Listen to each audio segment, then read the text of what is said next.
வாழ்க கேப்டன், வளர்க தேசிய முற்போக்கு திராவிட கழகம்.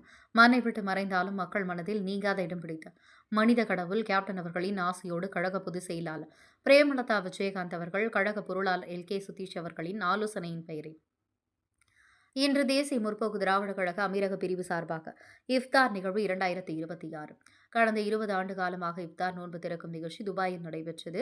அந்த வகையில் இந்த வருடம் இஃப்தார் நிகழ்வு தேமுதிக அமீரக பிரிவு சார்பாக மிக பிரம்மாண்டமான முறையில் அனைத்து கட்சி நண்பர்களையும் கழக நிர்வாகிகள் அழைத்து சிறப்பாக நடைபெற்றது. இந்த நிகழ்வானது சகோதரத்துவம், மத நல்லிணக்கத்தை எடுத்துக்காட்டும் விதமாக இந்த நிகழ்வு நடைபெற்றது. இந்த நிகழ்ச்சிக்கு சிறப்பு விருந்தினராக திருவாரூர் சட்டமன்றத்துடைய முன்னாள் வேட்பாளர் எஸ்டிபிஐ கட்சியின் மூத்த நிர்வாகி நஷிமா பான் அவர்கள் கலந்து கொண்டார். அமீரகத்தின் தொழிலதிபர் உஸ்மான் அலி, குடவாசல் லோகேஷ் ஷாகுல் அமீத் அல் பகத், தமிழக திமுகவை சேர்ந்த தாரிக், கூத்தாநல்லூர் தாஹிர், ஹபீப் ரகுமான், கூத்தாநல்லூர் முகமது ஆசிக் மற்றும் அமீரக பிரிவை சேர்ந்த நிர்வாகிகள் செயலாளர் கமல் கேவிஎல், பொருளாளர் வாகை சதீஷ்குமார், துணை செயலாளர் சாகுல் அமீத், அம்ஜத் அலி, செல்வம் சேகர், கார்த்திக், தமிழ் சமூக வலைதள அணி செயலாளர் தங்க வடிவேலு, சமூக வலைதள அணி துணை செயலாளர் நைனா முகமது, இளைஞணி துணை செயலாளர் ஜெகன்ராஜ் சந்திரன், பெரம்பலூர் பிரகாஷ், கேப்டன் மன்ற துணை செயலாளர் பஷீர், பச்சைமன் பாசறை நிர்வாகிகள் நாசர் உசேன், ராஜன், துபாய் மைத நசீர், திமுகவை சார்ந்த கனி என்று நூற்றுக்கணக்கான அமீரக வாழ் தமிழர்களும் கலந்து கொண்டு இந்த இப்தார் நோன்பு திறக்கும் நிகழ்ச்சி சிறப்பாக நடந்து முடிந்தது.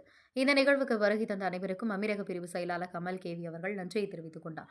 ஒலிப்பதிவாளர் கூத்தாநல்லூர் தாகிருடன் கேப்டன் தொலைக்காட்சி தவசி வளைகுடா முதன்மை நெறியாளர் கமல் கேவிஎல்.